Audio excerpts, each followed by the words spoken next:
This is the DRF Players Podcast. Hello and welcome to the April 20th edition of the DRF Players Podcast. I'm your host, Peter Thomas Fornatale, back with you in my Brooklyn bunker. Not quite as scenic as the lawn at Keeneland, but on the plus side, in the last 5 minutes, somebody hasn't come in here, chided me for not wearing a tie, and tried to escort me to the door. Yeah, I guess the best laid plans, Pete? I just thought it was the kind of, look, I don't really have a problem with the idea of the dress code, but it's like, if it's before the races and you let me walk right in, like, just have somebody there from the time the doors are open, and we won't have these problems. I was hoping to hide how annoyed I was by that whole situation when in my tone of voice when I came back on the podcast. Jonathan, you were the first one to let me know that attempt was a miserable failure. Well, mostly because I identified that I would be equally as annoyed. I respect the tradition of the racetrack, of Keeneland and all of that stuff, but it's a little bit annoying for me as well, and it's kind of why I've found an area in which a dress code is not required, so that I don't have to be annoyed by that little rule they have there. And to be fair, I don't mean to just lump on Keeneland. I mean, I do think this guy was he was, let's face it, he was very officious. I was muting the phone that I was talking on to explain the situation, tell him exactly when I'd be leaving, all this stuff. And that fell on deaf ears. And that as I'm wearing my press pass, that was a little irritating. But it's not lump on Keeneland Day. In general, that is a special place where I plan on going. I'm going to step it up. I'm going to try to get out there for at least a few days every time they run. It's gorgeous. The tradition of the place is impressive, and there's tons of places there, whether it's the bluegrass room, whether it's the green room, whether it's just seats in the grandstand, or pulling a Tommy Massis and sunning yourself on a bench outside the jocks room, where it can be for the more casual among us. And if you like the fancy side of things, well, you're really in the right place. That Lexington room where the contest was held on Sunday, absolutely gorgeous, beautiful view of the track. And as I was just joking in my appearance on the Steve Bick show, it shows that contest players can clean up pretty nicely, going up there and seeing all those familiar faces in that environment, dressed to the nines. They're a pretty good-looking group. Nobody looked better than Rick Broth, who won the thing at the end of the day. He was in fine fettle. I've had the pleasure of sitting with him at some other tournaments.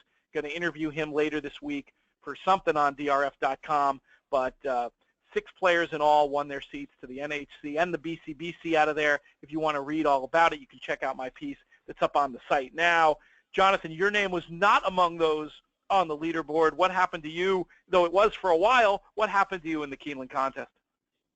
It's just one of those typical deals where I got into position where I wanted to be hitting that try with the Cassie first-time starter.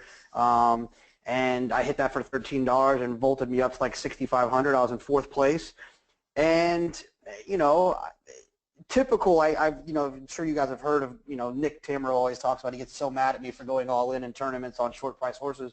There was 3 short price horses that I loved on Sunday, and all 3 of them won, and I made no money. And I think that's kind of where it went wrong. Those are the opportunities, and one of those times I needed to fire a couple $1,000s here or there. To kind of keep it rolling, and then my bankroll kind of dwindled down, and I had a plan to go all in late, and I kind of got off of it late, and I'm glad I did because I wouldn't have won, so I left with a little bit of money, but disappointing at the end of the day. That is a great thing about live bank contests, though. You can take any portion of that bankroll at any time you want and put it in your pocket and go home with it. Now, speaking of live bankroll events, I'm going to make an announcement. We're going to break some news on the podcast here that I just learned myself, and that is that we are going to be partnering now not only with Santa Anita for their May Preakness contest, running qualifiers for that, not only for the Monmouth June 4th Pick Your Prize contest. We've already been running qualifiers for that have been really successful. We're going to be partnering with NYRA for this $10,000 Belmont Day contest. The first one we're running is going to be on Sunday. I believe it's something like $255 to enter. I recommend people check this out. 10 times, obviously, a lot to put up. But, boy, if you can qualify in that contest for that level, for that price point, and have a chance to not only be watching the great card of racing that's going to be Belmont Day, but competing for a significant prize yourself. It sounds like a fantastic opportunity. I'm encouraging players to get involved in that feeder only on DRF.com, DRFqualify.com on Sunday. Play there, and hopefully that's the relationship between DRF tournaments and NYRA is one that's going to continue to blossom. Mike, we haven't heard much from you yet this show. What were you up to this weekend before we start talking about some of these races and racing news over the weekend? I was house hunting. Actually, I was finalizing or putting a deposit on a new house to rent. So I didn't get to watch many of the races live at all, in fact. And, things have been a little crazy on that front for me, but hopefully they'll settle down in the next, 6 weeks after we move. What neighborhood won the day? Forest Hills. Oh, very nice. Very nice. Tennis Center. Mm-hmm. Famously, yep. Lots of great concerts out that way, and just supposed to be one of the great residential neighborhoods of New York City. I imagine not a terrible commute to you, right? I don't know, 45 minutes to an hour, which is a little longer than I am now, but now I walk. So, it was always going to be a little bit longer, and I must add, it's also the home of the Ramones. All of the Ramones. Right, of course. Forest Hills. Of course. That's a fantastic rock and roll connection. We always like those. The time might not be great, but hopefully you'll get a seat out there and roll right into Grand Central, right near the palatial DRF offices, and you'll be in good shape. The offices, speaking of which, I need to be hopping on a train myself and coming into for this afternoon. So without further ado, let's start talking about the news. We're going to start on a down note. Jonathan and I were in the Village Idiot in Lexington on Sunday night when we heard about the defection of Songbird from the Kentucky Oaks due to a virus. Jonathan, you've had a couple days to think about this. Maybe this question has an obvious answer, but how does this change the way you're thinking about the Kentucky Oaks, a race I know you'll be in attendance for? Yeah, it's a bummer. I mean, I think that, as my early fandom of racing kind of came into fruition, these big races, I kind of got used to horses that I was excited about running, not participating. It was just something that just kind of happened. I Want Revenge, Escondrea, Uncle Mo, so on and so forth. And this was just kind of one of those feelings that I hadn't had in a while. Obviously we were all very fortunate to dodge it last year with American Pharoah and all the right times, and this year it looks like we're going to miss out on a horse that could have been really special, and obviously still can be really special. But at least we like to see them run in all the big stages. So it's better than some of the alternative news we can get with some of our thoroughbred friends, and so we'll just get her right, and we'll see her down the line. Mike, thinking with my heart, I 100% agree with what Jonathan is saying. Thinking with my head, part of me wonders now if this might not become a much more interesting race from a betting point of view. Does that make me a complete degenerate? No, I mean, I think that's what a lot of people are thinking. Before, it was hard to make a case that anybody was going to threaten, let alone beat Songbird in the Oaks, and certainly the betting in the future wager showed that to be the case. I think she closed at, 70 cents on the dollar there. It was probably going to be shorter in the actual wagering. And now it's a wide open race where you can make a case for 3 or 4 being not just the most likely winner, but 3 or 4 that could be favored in here. A lot of interesting ways to go. And, the other note, we've talked about future wagers a bit, but to me, this is exactly why I don't play future wagers. I could argue that either way, though. There's some very happy people who play future wagers betting long shots. I mean, I think the case.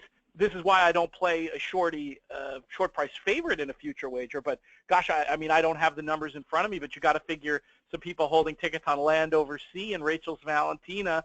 While I'm sure they, as racing fans, want to see Songbird too with their gambling hats on, they're probably smiling from ear to ear over that news. Well, yeah, fair enough. I mean, I think something like half of the exacta pool is now gone because half of the exacta pool in the future wager included Songbird either on the top or the bottom. So you're right. If you picked the right horse or horses and they end up coming in that way, then you'll do pretty well. But you know, I just don't want anybody holding my money for an extended period of time and giving me a horse that I don't even know is going to make the field. So, you know, because we still could have further defections, and you know, value-wise, I guess there's a case to be made for playing against a favorite in this situation. But it's not really a bet for me.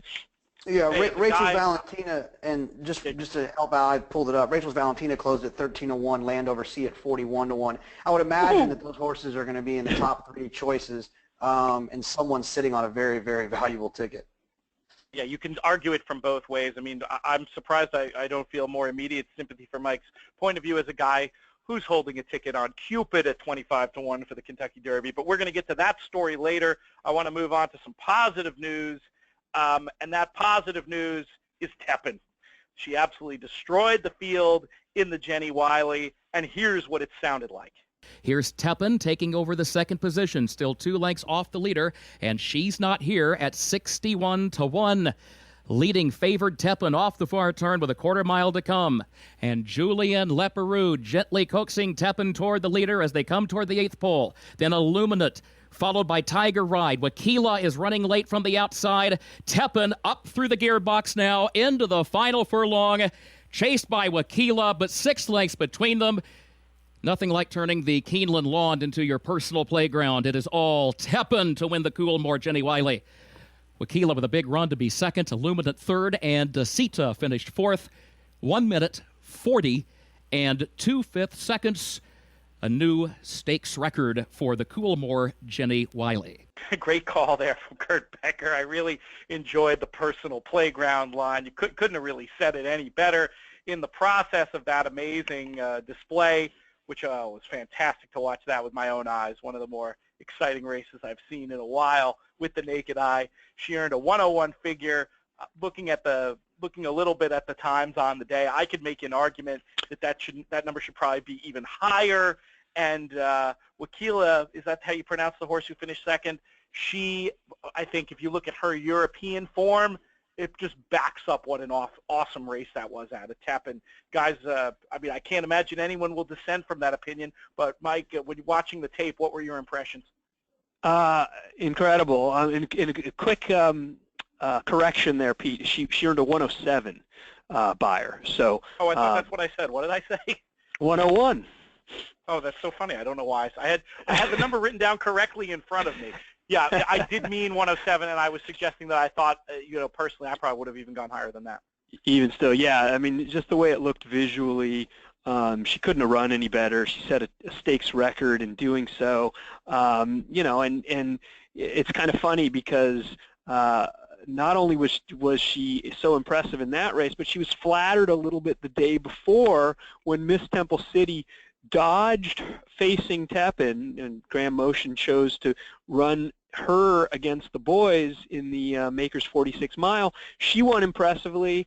So you know, you dodge Tepin because she's so good to take on boys, and you still end up cashing. It's boy, I don't know where to go from here with Tepin. I think she might be the best horse, older horse we've got in training, and that's saying a lot.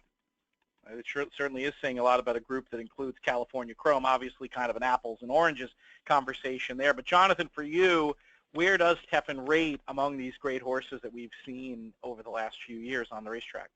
I think she's phenomenal, and to quote, which I always do because I think you've got such a great opinion.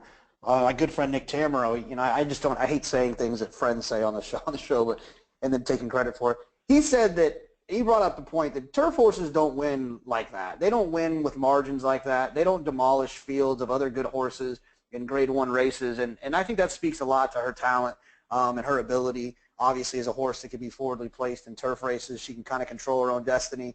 Unfortunately, a lot of turf horses are victim to pace setups. It's never going to be something that's going to really be a problem for her. especially because she's shown her ability to rate as she's gotten older and more mature. So I think she's really special. I'm really looking forward to things to come with her, whether it's the Derby undercard in the distaff mile, or if they get ambitious and they run her in the mile and an 1/8 race, the Woodford Reserve, or wherever she shows up, it'll be fun. Even if she happens to hop on a plane and jump the pond at some point, it'd be an exciting thing to see. But I'm looking forward to watching her the rest of the year for sure. I'll throw out a quick plug for Steve Bick. I mentioned it before. I'll mention him again. If folks like this podcast, you will love what Steve Bick does. You can catch it live on SiriusXM or on the website stevebick.com. You can subscribe to it as a podcast on iTunes and download each and every hour of his show every day, and it makes for fantastic listening. No easier way. I feel like on this show we try to provide an informed outsider opinion. I feel like the Bick Show is the ultimate way to get a horse racing insider opinion. And speaking of which, I did happen to listen to Mark Casse on the show this week. He did mention specifically the Woodford Reserve. He did not make any mention of Royal Ascot, even though that was something that was put forth earlier in the year, presumably the Queen Anne as a race she might have her sights set on. Do you think we can read anything into that maybe the plan has shifted a little bit here and they're thinking of keeping her domestic as opposed to shipping overseas? Either one of you, if you have any insight on that. I mean, I don't have any insight. I mean, obviously it's something when you have a special turf horse like that in the U.S., it's always something that kind of comes up as an option of getting over there and trying to win a prestigious race at Royal Ascot. You know, I think they'll probably take it day by day with that filly or that mare. It's kind of what they've done in the past is just kind of go where she'll take them. And, you know, there's a lot of good races here, and I know their ultimate goal is to defend her championship from the Breeders' Cup. And so I guess I'll just have to figure out if that fits into the schedule. Let's talk about another race for older fillies and mares over the weekend. This one on dirt happened on Friday. The Apple Blossom, Forever Unbridled, was an impressive winner, but I want to take just a minute to talk about the fourth place finisher in that race, Untappable, who we've spent a lot of time over the last 2 years talking about on the show. I was surprised to hear a little bit Asmussen after the race, still sounding very bullish about the idea of keeping Untappable going. Jonathan, do you think that's the right plan, or do you think we may have reached the end of the line with Tepin? Untappable. Yeah, I think we discussed it. I don't know if, no, it's okay. I don't know if you were with us when we talked about it, but this weekend, it's just like, it seems she's really kind of she's still running good figures. She's just not getting the job done. And it seems as if, I'm no breeding expert, but I think she's past her point of getting into the shed this year. So they might as well just maybe take it easy with her, try to figure something out, maybe try something new with her, and then see if they can kind of wake her up a little bit, and maybe she'll kind of turn the tables on some of the horses that have been getting the best of her. But she hasn't been embarrassing herself. She's just not running in the way that we all expected her to run based on her performances from 2014. There is another race I want to talk about before we get to the sophomores, and we're going to play a little game here in a minute. But a question for Mike first. This one about the Oaklawn Park Handicap. Melatonin, I thought, backed up his win in the big cap with a really nice effort here. Is it possible that all the negative talk about the form of the Santa Anita Handicap, Mike and I think you too, Jonathan, contributed to a lot of that before, during, and after the race. Is it possible that we were being a little too negative about that race based on Melatonin's nice run to finish second to Effinex at Oaklawn over the weekend? I think it's definitely possible. I mean, I think based on the figure that he ran, if he could back it up, he's absolutely a player in the older, I guess we'll call it classic division, not just in Southern California, but anywhere. And by shipping, he proved that that's absolutely the case. The Santa Anita Handicap had the top three finishers, and Point Piper rounding out the try at a big price. I think, my feeling with the 3-year-old that I've mentioned on the podcast a few times is I think that the best ones are on the West Coast. Maybe it makes the case that maybe the best horses right now are just all on the West Coast, because remember there are a couple pretty good fillies. One of them we talked about in Songbird. who's unfortunately not going to make the Oaks, and then we're waiting on the return of the best mare in training, at least on the dirt side, which is Beholder. So the West Coast is looking pretty loaded this year. Big story in the race, of course, was Effinex. The hives were gone, and the big horse was back, providing a nice post-career form boost for American Pharaoh, who Jonathan and I were lucky enough to get to see how he's doing. I think we mentioned that on the last show over at Coolmore America at Ashford on I guess what day was that? Thursday morning. Effinex never looked like he was losing here, did he, Jonathan? No, not at all, and of course he didn't when I was 4 deep in a pick 4, using him as well. It seems like that always happens when I spread, but no, he ran really well, and I think to kind of go back to the point about like you said, Melatonin ran well, Effinex ran well, Point Piper. It makes me excited to kind of see if Imperative or Donworth would be ignored a little bit. I think that they're both pointing towards the Charlestown Classic. I'm not sure if that's this weekend or next weekend. I'm a little bit confused with all this travel, but looking forward to seeing those horses run out of the big cap. All right, let's move on to the 3-year-old division. Rather than talk about the 2 preps that occurred over the weekend, one of which I don't imagine you guys will disagree too hard with me that I don't really see the Lexington having a lot of Triple Crown implications. The other one, rather than talk about now the Arkansas Derby, let's talk about it as we play the game we're about to play. This is sort of a callback to last year. We started this much earlier last year where we did a draft of horses for each of us to have on a team throughout the Triple Crown races themselves. We'll do it like a fantasy baseball or football draft. We're going to do a snake draft. Each of us will pick a horse, and then we'll get points based on that. And the winner, whoever has the most points at the end, will win something. I feel terrible. I never took the bull by the horns and got the bobblehead doll he deserved for winning this competition last year over me and Matt Bernier. Mike, I owe you 1 bobblehead. I promise I will get that taken care of.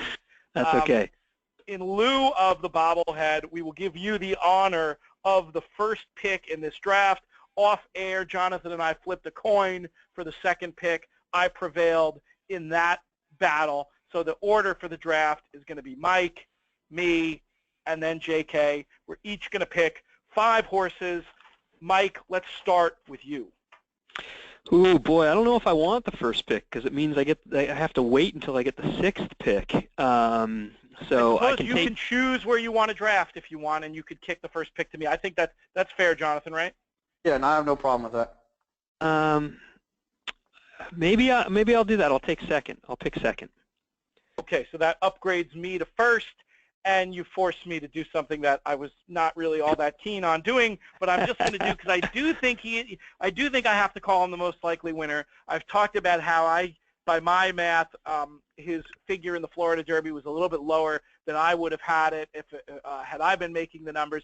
He's undefeated. He's a 2-year-old champion. He is Nyquist, and he's going first in our draft. All right. Well, I would have taken him first had I had to pick first, because I agree. But I don't think he's got such a huge advantage over some of the others. So I'm going to take more Spirit second. Very reasonable, and probably who I may well have taken had it gone in another direction. Jonathan, who was your first round draft pick going to be here? Woo! Okay. Actually, and you get your second round draft pick at the same time. Yeah, you get to pick 2 horses now. Yeah, unfortunately, my second pick is going to give away my strategy that the Derby doesn't have more weight than the other 2, but I'm going to take Brody's Cause because I know that Dale Romans will run the horse in as many of the races as he possibly can, so that gives me more opportunity to get points. And then I'm going to take the Preakness winner that we saw run in person, Stradivari. Wow! That's a bold first rounder. I like it. Stradivari, extremely impressive over the weekend. What did he earn, about 100 figure for that race? I believe so.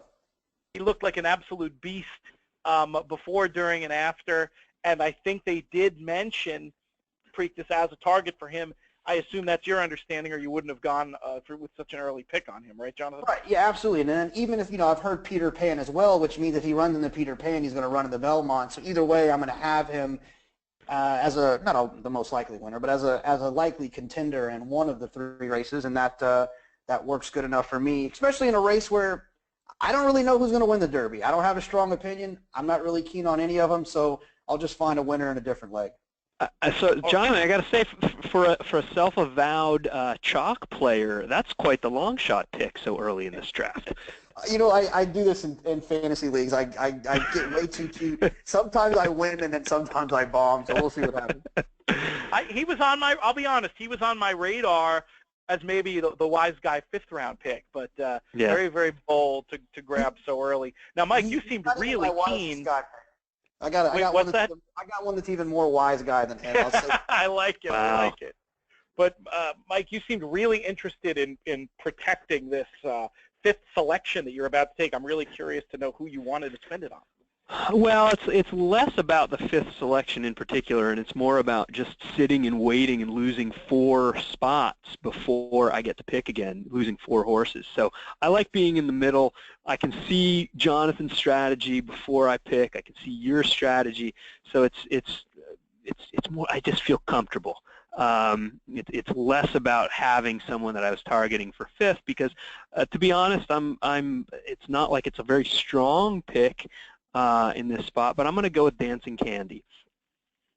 Very reasonable, very reasonable. I think we've talked on the show before about how lit up he was early in that last race, and you could make the case that you could toss it.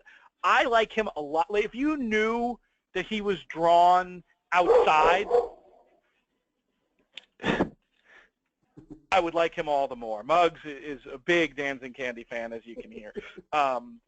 But I think the idea that he has to be speed, I don't think is correct. So I like that pick a lot. Right. Right. All right. So that sends it back to me.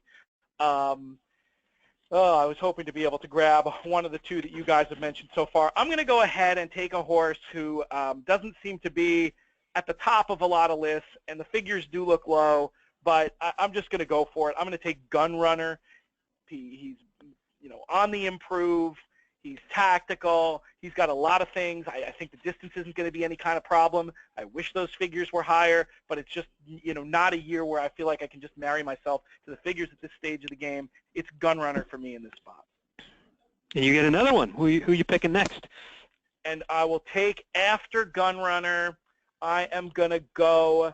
Gosh, I wonder. See, I have a horse I want to take, but I'm thinking he might be. I'm thinking he might be around in the next round.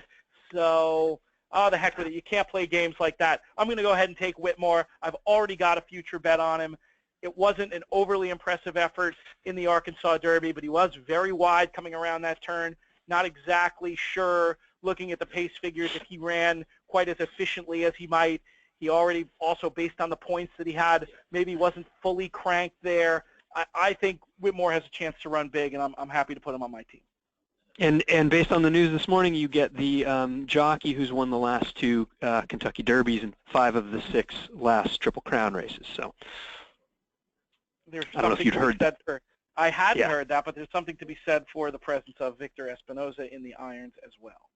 Yes, announced this morning, Ron Moquette has named him to be the jockey, which means that Irad Ortiz is going to be riding Shagaf, I would imagine. I actually heard, I don't know if it's true, is it, I don't know, but is there still a chance for Irad to ride the Chad horse, My Man Sam? My Man Sam, I guess that's possible, yeah. Yeah, he could have his choice. I don't know if they have Leperoux on him or not, but yeah, it's entirely possible. All right, I'm going to go with a pick that kind of goes against something I said a little earlier on the podcast, which is I think this year's 3-year-olds in particular, and maybe even more generally, the best horses are West Coast horses. I'm going to go with an East Coast one, and I'm going to take Todd Pletcher, Mike Rapoli outwork, because as much as anything, I think more than that, I don't want a closer this year. I want somebody that's going to be somewhat forwardly placed, not necessarily on the lead, but near the lead at least. I think there's some upside there, so I'm taking Outwork. Perfectly logical. We move to Jonathan. Very nice. That was a sneaky one. I was thinking about that. I wanted him as a Belmont horse, but because I knew that Rapoli was going to run him in the Belmont. I'm going to take, it's funny. I think I've kind of been against this horse a few times, but based on trainers' past Triple Crown performances, I can see this horse being involved in more than one of the races, and I'm going to take Mo Tom. Okay, we have our side bet where you're against Mo Tom, our side bet with Brent Sumja. Oh, that's funny. I just realized I've got Nyquist in like every pool I'm playing in. So, and I think, Mike, you have more spirit in that little competition too, right? I do, yes. That's just Derby only for a dinner in Saratoga. And Sumja, total wise guy that he is, he's probably only going to come to Saratoga if one of us owes him dinner. So otherwise, that's basically a free roll for him. So he gets the last laugh. What happens next in this little snake draft, Mike? I lost the order. JK gets another pick. Yeah. This one's crazy. I'm telling you, this isn't even my wisest of wise guy picks. I'm going to take Laoban because if he gets in, he's going to run, and he's going to be forward, and he might keep going for a piece. If he doesn't get in, he's going to run in the Preakness fresh, and he'll be forward. And Guillaume might be crazy enough to run him in the Belmont as well. So I think I'm going to get a lot of starts out of this horse. I'm just trying to get you guys with getting a bunch of third-place finishes, maybe one winner out of the lot, and hope that I can get it done. Accumulator. I like it. I like the logic, and with it being all three races, that's perfectly sound strategy. So now we roll back to you, Mike. That's right. We're back to me. The big name's not taken yet, by the way. The big name? There's a couple of big names who haven't been taken who'd be at the top of most lists, I would say. That's true. That is true. I got two more picks. I'm going to take, I guess, what you're referring to as the big name. I'll take Exaggerator here. I don't love him, but maybe he gets a similar setup to what he got in the Santa Anita Derby, and he could be coming late. I don't think that's unreasonable at all. I mean, he's a horse who hasn't really done anything wrong when you look at it that way. So, and I think we all have some questions about the distance limitations, but maybe we're not right about that. I mean, so it's a completely legitimate. A little bit of a surprise he lasted that long. I am going now. Do I double up and I'm done? Is that how we go? That's correct. You double up and you're done. All right, I'm going to take one of the horses we just talked about in My Man Sam.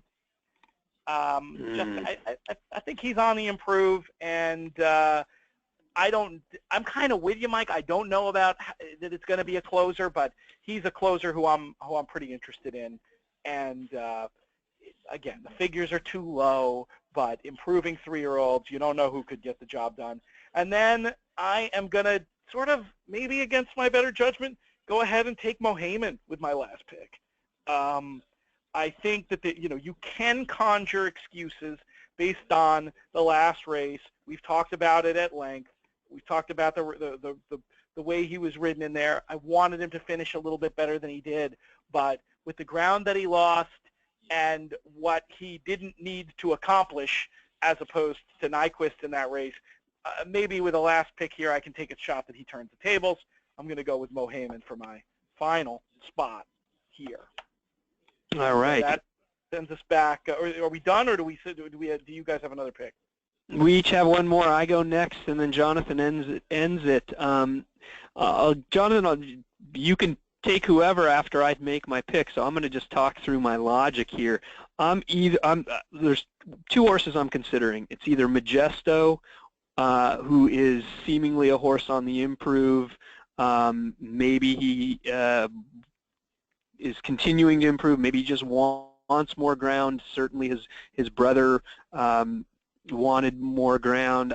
He's a little sneaky. He may end up running in more than one leg of the Triple Crown, and he's going to be overlooked. He's not a stone closer, but could sit mid-pack. So I kind of like him a little as a crazy one. Then the other more logical one is Destin, but I just don't love him. I think he'll get the right trip. I just don't know if he's good enough. And of those two Pletcher horses, I already noted that I like Outwork. Screw it. I'm taking Majesto. Jonathan, with the last pick, are you going to go crazy here? Yeah, I think so. So my whole thing was I don't really love anyone in the Derby, and I wasn't going to take a horse that I don't love in the Derby that I didn't think was going to run in the other two legs, which was why I skipped My Man Sam, why I skipped Mohayman, why I skipped Shigoff, all these other horses that might have a better shot in the Derby, but I just didn't think they would run back in the other legs, and I wanted to have extra opportunities. My sneaky one that I'm going to pick is I'm going to take Cupid. Oh, I don't mind that. He's going to get the surgery, and he's going to run in the Preakness, and it gives an excuse. Having the surgery gives me an excuse why he ran so poorly last time. I loved the horse before the last performance, and he'll get the throat surgery. Baffert will train him up to the Preakness, and Baffert's obviously experienced in winning that race, and I think the horse will be ready to rock and roll. I would rather have him with an opportunity to win the Preakness and get the max points we can get for this game we're playing than taking a horse like Creator that I just don't really like, or Dazzling Jim who might not get in, or whatever, or Lanai who apparently is one of the craziest horses in America at the moment. So. Oh, really? What's the story? I missed the Lanai news. He's been training like a nut? What's going on? The best way I can describe it is I have heard from numerous sources that he is the least focused horse they've ever seen, and his focus is on the opposite sex, and it's physically apparent that he's having that issue. How you could go into politics with such a gentle way of describing a studdish 3-year-old colt? Every morning. I've heard every morning. He's a nut, I've heard. So. That's his interest. Well, I think that makes sense. If folks didn't catch that about Cupid, I mean, you could conjure.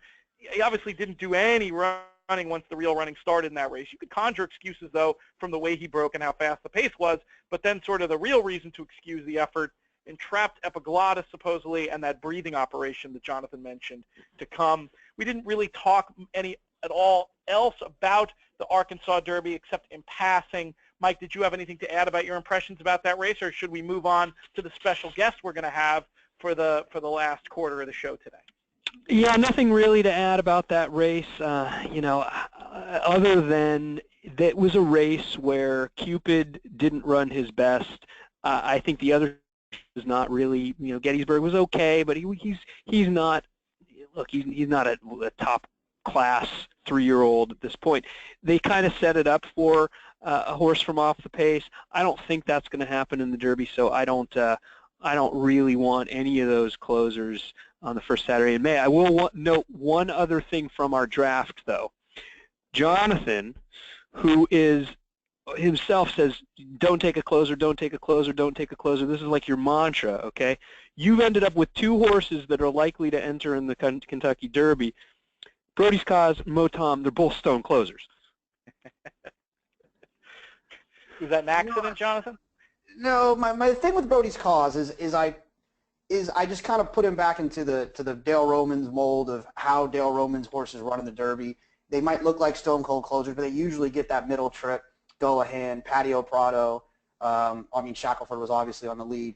They look at that race as a gallop, and I think Brody's Cause will be ridden a little bit differently in that race.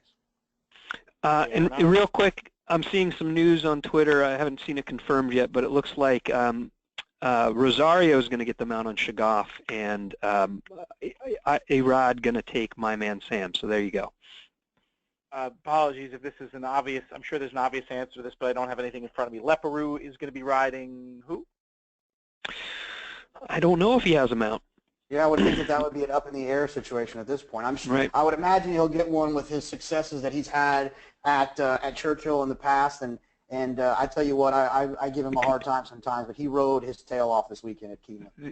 The ones that are up in the air, Brian Hernandez has Tom's Ready and Oscar nominated, so he's ridden Oscar nominated before. He could get that one. Also, Lannery on Brody's Cause and Motom. There will have to be a decision somewhere there. So he could get one of those horses as well.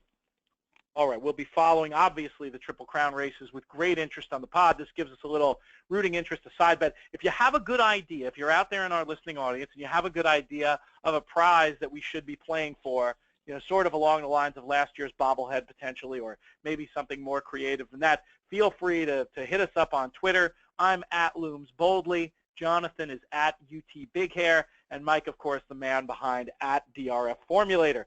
All right, for the remainder of the show today, we're going to bring in a special guest. I heard some racing news this week that made me very happy, and we have the director of racing at Canterbury, Andrew Offerman, here to talk to us about it. This week, Canterbury announced they'll be instituting the lowest blended take in the country. I believe it's 15% on straight bets and 18% on exotics. Pretty cool stuff. So, Andrew, we'll be talking about that in a minute. But first, just want to say hello. How are you doing this morning? I'm doing well. Thanks for having me on, guys. How are you? Excellent, excellent. In fine fettle after a weekend at Keeneland, and looking forward to the start in earnest of the Triple Crown season here. But let me ask you, so we talked about this, having the lowest blended take in the country. Where did this idea come from? The idea kind of grew over time as different conversations kind of took place between myself, Eric Hallstrom, our VP of Racing, Jeff Madej, who's our media relations and player relations employee. He's kind of stimulated some conversations. We've all kind of talked to customers over time. We've all heard different takes on takeout rates and whether they're too high or too low. So it really started kind of as grassroots conversations with people that we knew played our races and people that we knew that didn't play our races. So we kind of tried to find a cross-section of different industry representatives from the horse player side and kind of poll, some of the things that they saw that were maybe opportunities, some of the things that they'd like to see. And I mean, obviously everybody, I think, was pretty universal in lower takeouts, but it does, impact each of them a little bit differently, and everybody had a little bit different spin on it. So it's sort of a combination of all the different discussions that we've had probably over the last, 2, 3, 4 years with some of these different folks. Now, past experiments in this regard, in my mind, one in particular, we don't need to name names, but there have been some experiments that have been ill-timed and, shall we say, a little bit truncated. How committed are you guys to giving this takeout decrease a proper go? Yeah, we're completely committed to it. We wouldn't be doing it if we didn't think that there wasn't substantial upside to us. You kind of look at our handle over time. We think that we've done a lot to grow in the last 3 or 4 years with the deal that we've made with the Shakopee Mid-Wacaton Sioux community to increase our purses. Our racing has got substantially better over the past 4 or 5 meets. And we really see this as a great opportunity to take another step and to really try to court the horse player that may not have paid attention to Canterbury or may not have paid attention to Minnesota racing in the past. So we're very committed to it. I do think you probably have some people listening today who don't know all that much about the meet. Maybe it would help to give the audience some sort of parameters about when you're running and what your big days are. Sure. We race 69 race days. That we start the day before Preakness, so May 20th, and run through September 17th this year. And we are pretty much a Thursday and Friday night track with first post at 6:30 Central, and we race on Saturdays and Sundays with a 12:45 Central first post. So pretty standard schedule, but yeah, May 20th through September 17th. Our biggest day of the year, we race Saturday nights in August. Our biggest day of the year will be August 27th when we have our biggest stakes race, the Mystic Lake Derby, and I believe 3 or 4 other stakes on that card as well. Certainly going to be putting you guys up on my radar. I know both Mike and Jonathan had some other questions for you that we wanted to hit you up with while we're here. Mike, why don't we start with you? Yeah, so I've certainly played Canterbury a little bit, and I'm somewhat familiar with some of the trainers, but it's not the track that I'm most familiar with, certainly. Why don't you also talk about the types of trainers that you could expect? Who are some of the leading trainers there? I know that there are a number who race not just exclusively at Canterbury, but have larger stables and do have a string of runners at Canterbury. Talk about who, some of the familiar names people can expect to see if they decide to play. Yeah, absolutely. Robertino Diodoro, who many might be familiar with from Turf Paradise or his time in Southern California, just actually coming off of a very good Oaklawn meet. He's been our leading trainer each of the last 2 summers. He will be back with a full complement of horses. Mac Robertson, who also people might know from Oaklawn, a little bit out east at Delaware Park. The last couple of summers, he was our leading trainer for about 8 or 9 years previous to that, and he will be back with a full barn as well. And we're looking forward to a few new names coming in. Carl Broberg is supposed to have a string with us this year. Brian House, who people may recognize from Louisiana, should be here with some horses. But the good news is for us that we had almost 2,200 stall applications for 1,550 stalls. So we expect the backside to be jammed full, and which should hopefully lead to our average field size being up. The last 3 years we've been over 8 horses per race, which is the first time we've ever been able to cross that threshold, and it's put us in the upper echelon of tracks as far as field size is concerned each of the past few years. So we're looking forward to that as well. That's great. You answered the other question I was going to ask, which was field size, because I know in addition to takeout, that's always a huge factor for a lot of horse players. So thanks. Absolutely. Jonathan, you want to jump in with a question here? Yeah, no, I wish, I wish we were like one of those proper podcasts that had like the round of applause button we could hit so that we could give you guys a round of applause. No, congratulations on that. It's really awesome. We, as horse players, we're always asking for racetracks to do things that are horse player friendly, and you guys are obviously doing that. And I want to touch base on something else you guys are doing later this summer. It's something that as a horse player and as my thank you, I'm going to make sure that I attend, just because I think, like I said, I think it's awesome what you guys are doing. But your Dog Days of Summer handicapping tournament that's in September. To see if you could tell the listeners, we have a lot of players that listen. If you could tell us a little bit about the details of that tournament. Yeah, absolutely. Thanks for asking. Jeff Madej, who's done this for a long time, has done a great job putting this handicapping contest together. It's actually the 20th year that we will run the Dog Days of Summer handicapping contest. It's a little bit unique. I think it's the first ever live bankroll contest in the country, and we're pretty confident that it's the longest running. So it's kind of been fun to watch over the years. You've seen kind of some unique stuff happen. It's a 2-day contest, live bankroll, September 10th and 11th, $400 live bankroll, $150 entry fee, and $100 to the prize pool. The winner gets NHC seats and Breeders' Cup Betting Challenge entry, plus cash, and the second place finisher gets an NHC seat and cash as well. And over time, we've seen some fun stuff, like I mentioned, happen with the $400 bankroll. Mike Ferrazza, who's a local player and was in the NHC final table in 2015. I think it was maybe 5 or 6 years ago, turned $400 into $11,000 to win the tournament. So seen some That's fun positively stuff happen. Kinchen-esque. That's fantastic result. Yeah, I've done something like that before. There's another thing I've heard about your tournament, if you don't mind clearing up. Sure. The betting requirements are a little bit different, right? Like, don't you on like the last day have to bet like half, or how does it work? Oh yeah, so we got two different contests actually in the same week. The Dog Days only requires that you bet half your bankroll on the first day. But the day before that, we run an Ultimate NHC qualifier, which is a separate event. We give away 2 NHC seats in that tournament. It's a $400 live bankroll, $100 entry fee contest. And in that one, we actually have 6 live races that you bet on, and you have to bet half of whatever your bankroll is in each of the 6 races. Ross Gallo came up with the format originally, actually, and we've done this each of the past few years, but it makes for some very interesting contest strategy as people are trying to figure out how much they have to bet and how to allocate those dollars to try to make the best of it. So we've seen some crazy stuff happen in that one over time as well. Another great thing, you guys and Hawthorne, I believe, are the only contests I know of where every bet that the track takes is part of the contest. You're not limited to win, place, show, exacta, trifecta.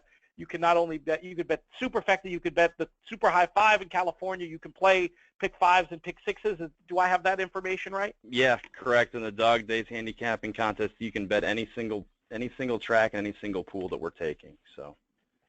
Old thoroughbreds only, or does it even go Anything. beyond that? It goes thoroughbreds, quarter horses, and harness. Oh, that's wild. Jonathan, as a contest player, what's your thought on having a format that's so wide open? Is it intimidating, or does it seem like a challenge you'd want to accept? Oh no, I love it. It's the best reflection of what we do every day. There's no requiring, you just do what you got to do, and no forced races. I love it. It's obviously I'm a fan of the Hawthorne tournament as well because of the same reasons, and I'll stick around until late Saturday night. I got a friend who bets harness racing for a living, so if I got to call him up and get some insight on some last minute decisions, I'll do it. That's great. Well, very, very cool. That definitely sounds like something for players to take advantage of. And I think it's great when you have multiple opportunities over the same weekend to score your tour points and to qualify for the NHC. I think that makes it a much more appealing travel destination for folks who are thinking about making the trip and checking it out. I've heard really nice things about Canterbury. I haven't had an opportunity to go there myself yet, but maybe this will be the year. I assume, who is Jeff Madej, the person that folks should contact, Andrew, about getting the details and maybe learning about some travel arrangements and whatnot for the tournament? Absolutely. Yep. What's the best way for people to get in touch with him? You can find him. You can find him at our website, CanterburyPark.com. You can shoot him an email. It's jmaday@canterburypark.com, or you can give him a phone call. His phone number is 952-496-6408. He'd be happy to help you out. Speaking of tournaments that I want people to have on their radar, I'll take 30 seconds here for a little commercial break / public service announcement. If you're a Southern California player who listens to our show, and I know there are a bunch of you out there, and then if you also like tournaments, you want to check out this Los Alamitos tournament this weekend because it's the biggest one they've ever done. They usually give out 2 seats at their events. They're upping it to 5 for the contest this weekend. You can contact Orlando Gutierrez at Los Al for more details on that one. But that's another contest that I really feel like should be on people's radars. Andrew, we have another minute. If you can spare another minute for us, I'd love to learn a little bit about your background, how you got into racing, and how you came to be in the position you are at Canterbury. Sure. So I actually grew up here in Minnesota. My family owned racehorses when I was younger, so I grew up at the racetrack. Had a chance to experience it firsthand. I got pictures of myself in the winner's circle at 18 months, 2 years old, whatever it might be. Fun. So I've kind of grown up here. It's been my home racetrack. I ended up going to the University of Arizona's racetrack industry program, and came back here to work in, I believe it was 2010, and I've kind of worked my way up from there. That's great. One of the fortunate people that gets to work at their hometown racetrack. Yeah, that's pretty cool. You hear, especially with shipping out of town to Arizona, it seems like, is it me, or is there a relationship between Turf Paradise and Canterbury that's somewhat formal, or is it more just informally a lot of people have those tracks on their same radar? It's informal, but we definitely have a lot of people that go back and forth from one place to the other. There's been a long-standing history of trainers that winter in Phoenix and come up to Minnesota in the summer, and that's been the case for probably close to 2 decades now. So we've always worked very well with them. Excellent. Well, thanks so much for taking the time to come on the show today, Andrew. We'll keep that in mind and keep you guys in our thoughts as your meet starts. Hopefully we'll get some of the publichandicapper.com races taking place at some point at Canterbury. Another chance maybe to bring you on or one of your colleagues on and that'd be great. Yap about those. Yeah, but it's great to get a chance to meet you. And Jonathon said it best. We applaud this experiment. It's really something that horse players need to pay attention to in a game where folks seem to always find things to complain about. It's nice to be able to find things to praise, and that's why we're so happy to have you on the show today. Thank you so much. Hey, thanks for your time, guys. All right, we will be talking to you soon. All right, Jonathon and Mike, we have another half a minute. If there's anything else going on that we want to talk about, Mike, do you have you've got some webinar news for folks who are listening, right? Well, we have a webinar next Thursday with Kenny Peck on the new race shape symbols. That should be set to go into Formulator any day now. They're in the testing right now, so hopefully by the time we have that webinar next Thursday, it'll all be working in Formulator, and we'll be able to show it off in that. So bring your questions for anything about the race shape, or formerly called Pace Ace symbols, for Kenny. I think that the rebranding that was sort of previewed by Kenny when he appeared on the show, whatever it was, about a month ago, seems to me like a really sharp move, and just it makes a little more intuitive sense now, so that'll probably be worth checking out and seeing what's going on there. Jonathon, as for you, are you going to have a rare weekend at home? What's your next contest trip? Yeah, no, I'm my next contest trip will be to my Google Chrome browser, and I'll be online somewhere. I'm going to be home at least until probably the Wednesday before Derby is when I'll head to Louisville. Do you project to check out this DRFQ contest to qualify for NYRA that they're running on Sunday, or is Belmont Day one of those days that you prefer to be more social than tournament related? Well, unfortunately, sometimes I can't separate my social from my tournament play. So, no, if I can play, I'll be playing it, and I don't think I'll buy in. Very similar to the Kentucky Derby betting challenge. If I can find a way between now and then to get qualified, I'll participate. But the 20 and 10,000s going to come kind of quick, backed up to some other events that I'll be participating in. So for sure, if I can get involved, I will. But it'll probably be through a qualifying platform, and nothing better than on Sunday. All right, take a look, folks. That's going to be fun. And we've reached the end of another DRF Players Pod here. I want to thank Jonathon Kinchen. I want to thank Mike Hogan. I want to thank Andrew Offerman. And I want to thank all of you for listening. Until the next time, may you win all your photos.